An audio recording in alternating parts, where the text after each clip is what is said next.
পরপুরুষ গায়ের মাহরামরা একজন সুন্দরী নারী বা একজন যুবতী নারী সাজগোজ করে যদি বাহিরে আসে, খোলামেলা পোশাক আশাকে চলাফেরা করে, যত পুরুষ তাকে দেখে কি চিন্তা করে?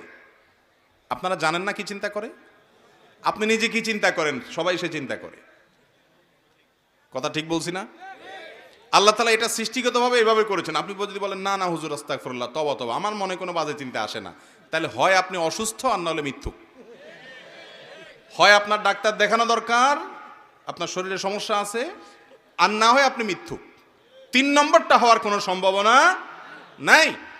এবার আপনি চিন্তা করেন, যেই বোন পর্দা ছাড়া বাহিরে যাওয়াটাকে তার জন্য তিনি এটা প্রাউড ফিল করার মতো বিষয় মনে করছেন, ন্যূনতম যদি তার ভিতরে আত্মসম্মান বোধ থাকে, সে চিন্তা করবে বাজারে যতগুলো মানুষ আমাকে দেখছে, আমাকে নিয়ে মনে মনে সে এমন এমন কল্পনা করছে, ওই কল্পনার কথা যদি মুখ দিয়া বলে, তাহলে ঘৃণায়, ক্ষোভে, দুঃখে, কষ্টে তার আত্মহত্যা করতে মনে চাইবে। আত্মহত্যা করা হারাম, বুঝাইতে চাইলাম যে সে নিজেকে শেষ করে দিতে মনে চাইবে, এত জঘন্য খারাপ লাগবে তার কাছে।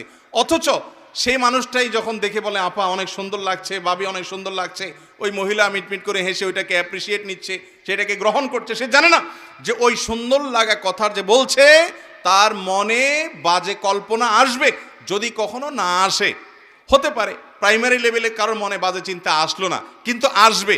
যেখানে বাজে চিন্তা আসার সম্ভাবনা আছে ওখানে নিজেকে সেভ করাটাই হলো বুদ্ধিমান মানুষের কাজ। একটা জায়গায় ধরেন এখানে বিদ্যুতের লাইন আছে এবং এখানে বিদ্যুতের হাই ভোল্টেজ লাইন আছে, হাত লাগলে সাথে সাথে শক্ট হয়ে মারা যাওয়ার ভয় আছে। এই মুহূর্তে বিদ্যুৎ নাই, কারেন্ট নাই, চলে গেছে, তারপরও আমি সেখানে হাত দেব না। কেন? কারণ এখন বিদ্যুৎ নাই, যে কোনো মুহূর্তে এসে যাবে। কোনো পুরুষ কোনো নারীকে দেখার পর এই মুহূর্তে হয়তো তার মনে বাজে চিন্তা আসছে না, হয়তো অন্য কোনো টেনশনে আছে বেচারা, তার মনে বাজে চিন্তা এই মুহূর্তে আসলো না, কিন্তু আসতে বাধ্য। যদি তার গায়রে মাহরাম মহিলা হয় তাহলে তার মনে সবসময় পবিত্র চিন্তা আসবে না, একটা সময় বাজে চিন্তা আসবে।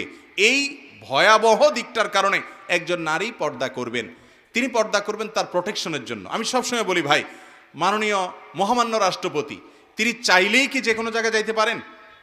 যদি আমাদের মহামান্য রাষ্ট্রপতি প্রায় সময় মজা করে বলেন যে একটা ডিম আমাকে খাইতে দিলে ডাক্তাররা এবং যারা দায়িত্বশীল আছেন আমার নিরাপত্তার জন্য, এরা খেতে খেতে খেতে খেতে চেক করতে করতে আমার কাছে এসে অল্প একটু টিকে কোনো রকম। উনি প্রায় সময় মজা করে রসিকতা করে বলেন। উনি যদি বলেন যে তোমরা সব ছড়ো, আমার আশপাশে কোনো সেফটি লাগবে না, আমি একটু কারওয়ান বাজার গিয়ে মন মতো একটু বাজার করব, দিবে তাকে কেউ? কেন দিবে না?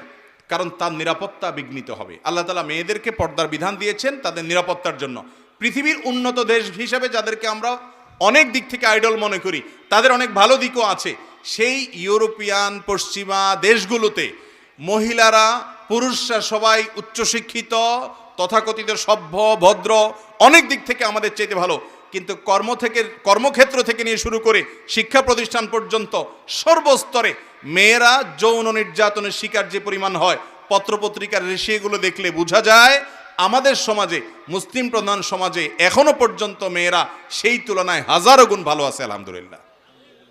এর মূল কারণ হলো পর্দা। অতএব পর্দা এটা মেয়ের নিরাপত্তার জন্য। স্ত্রীকে যদি কাউন্সিলিং করানো যায় ইনশাআল্লাহ তিনি আমলে আনবেন। যদি তিনি না করেন, স্বামী তার সমস্ত দায়িত্ব পালন করেন, আল্লাহর কাছে স্বামীর দায়িত্ব মুক্ত হবেন ইনশাআল্লাহ।